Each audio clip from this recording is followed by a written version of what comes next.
Hello student, welcome to my YouTube channel basic science. कैसे हैं आप सब? मैं हूं माधवी और आज मैं ऑपरेशन थिएटर की क्लास में लेके आई हूँ एक नया टॉपिक। आज मैं आपको बताऊंगी कि यदि किसी पेशेंट को स्टिचेस लगने होते हैं या किसी पेशेंट की सूचरिंग होनी होती है तो सूचरिंग के लिए कौन कौन से इंस्ट्रूमेंट का यूज किया जाता है। तो यदि अभी तक आपने हमारे चैनल को सब्सक्राइब नहीं किया है तो चैनल को सब्सक्राइब करें, वीडियो को लाइक करें एंड वीडियो को ज्यादा से ज्यादा शेयर करें। तो स्टूडेंट, आज मैं बताऊंगी कि सूचरिंग के लिए कौन कौन से इंस्ट्रूमेंट का यूज किया जाता है।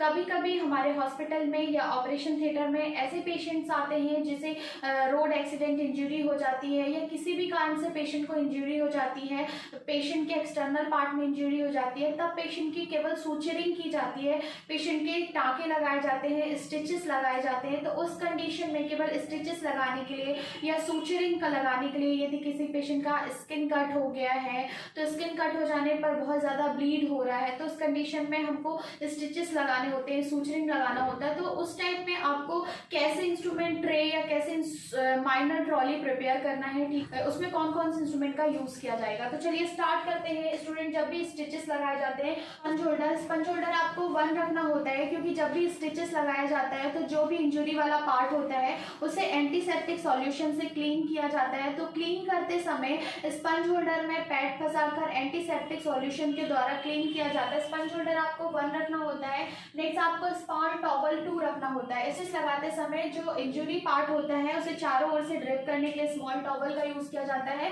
देन उसके ऊपर से एक बिग होल टॉवल डाली जाती है। तो आपको 2 रखना है स्मॉल टॉवल, देन फर्स्ट एक रखना है बिग होल टॉवल, ठीक है स्टूडेंट। नेक्स्ट आता है स्टूडेंट आपका नाइफ हैंडल। इमरजेंसी पड़ने पर आप नाइफ हैंडल भी रख सकते हो।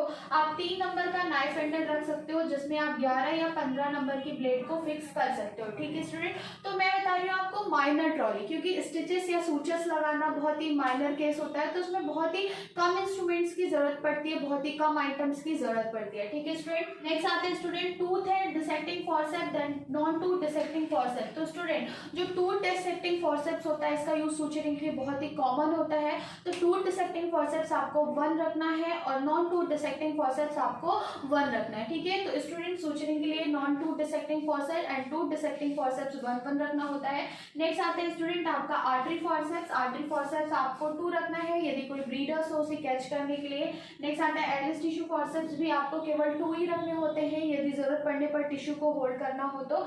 नेक्स्ट आता है student needle holder. Needle holder की हेल्प से ही सूचरिंग की जाती है, ठीक है स्टूडेंट। तो निडल होल्डर आपको 1 रखना होता है क्योंकि स्टिचेस लगाने के लिए निडल होल्डर का यूज किया जाता है। मेन स्टिचेस लगाने के लिए आपके पास निडल होल्डर होना चाहिए, tooth and non tooth dissecting forcep होना चाहिए, सिजर होना चाहिए, ठीक है स्टूडेंट। तो निडल होल्डर बहुत ही कॉमन होता है, इसी में सूचर्स को अटैच करके सूचरिंग की जाती है। नेक्स्ट आते हैं स्टूडेंट सूचर। तो सूचर आपको कैसे रखने हैं? तो सूचर आपको रखने हैं कि एब्जॉर्बेबल सूचर या नॉन एब्जॉर्बेबल। यदि स्किन के इंटरनल पार्ट में भी इंजरी है तो एब्जॉर्बेबल सूचर से सूचरिंग की जाएगी, और यदि स्किन में इंजरी है या अपर पार्ट में इंजरी है तो उस कंडीशन में नॉन एब्जॉर्बेबल सूचर का यूज किया जाता है।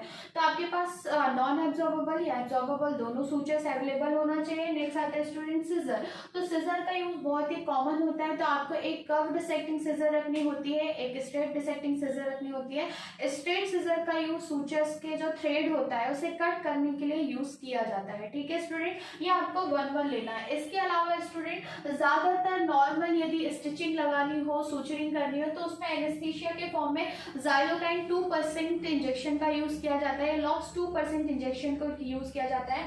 तो आपको ये भी प्रिपेयर करके रखना होता है। देन आपको जो भी डॉक्टर सूचरिंग करते हैं या जो भी टेक्नीशियन सूचरिंग करते हैं उनके लिए ग्लव्स रखना होता है, एंटीसेप्टिक सॉल्यूशन रखने होते हैं, सॉल्यूशन रखना होता है, उसके बाद डिस्पोवेन रखना होता है। तो ये सारा जो आइटम्स होता है इन्हें आप ये एक्स्ट्रा आइटम में आ जाता है, जो आपका ज़ाइलोकाइन 2% हो गया, ग्लव्स हो गया, आपका जो डिस्पोवेन हो गया, या जो भी अदर इंजेक्शंस होते हैं, एंटीसेप्टिक्स वगैरह जो होते हैं उन्हें एक्स्ट्रा आइटम के फॉर्म में साइड में प्रिपेयर करके रखा जाता है। और ये जितने भी इंस्ट्रूमेंट होते हैं इन सारे इंस्ट्रूमेंट का स्टरलाइजेशन किया जाता है ऑटोक्लेव मशीन में, और ऑटोक्लेव मशीन में स्टरलाइजेशन करने के बाद माइनर सेट की एक स्मॉल ट्रॉली प्रिपेयर की जाती है। ट्रॉली प्रिपेयर का जो होता है वैसे ही स्क्रब करना होता है, गाउनिंग करनी होती है, ग्लविंग करनी होती है। देन इसके बाद इन इंस्ट्रूमेंट से ट्रॉली को प्रिपेयर किया जाता है, और पेशेंट को यदि माइनर इंजरी होती है तो इंजरी में सूचरिंग करने के लिए इन सारे इंस्ट्रूमेंट्स का यूज किया जाता है।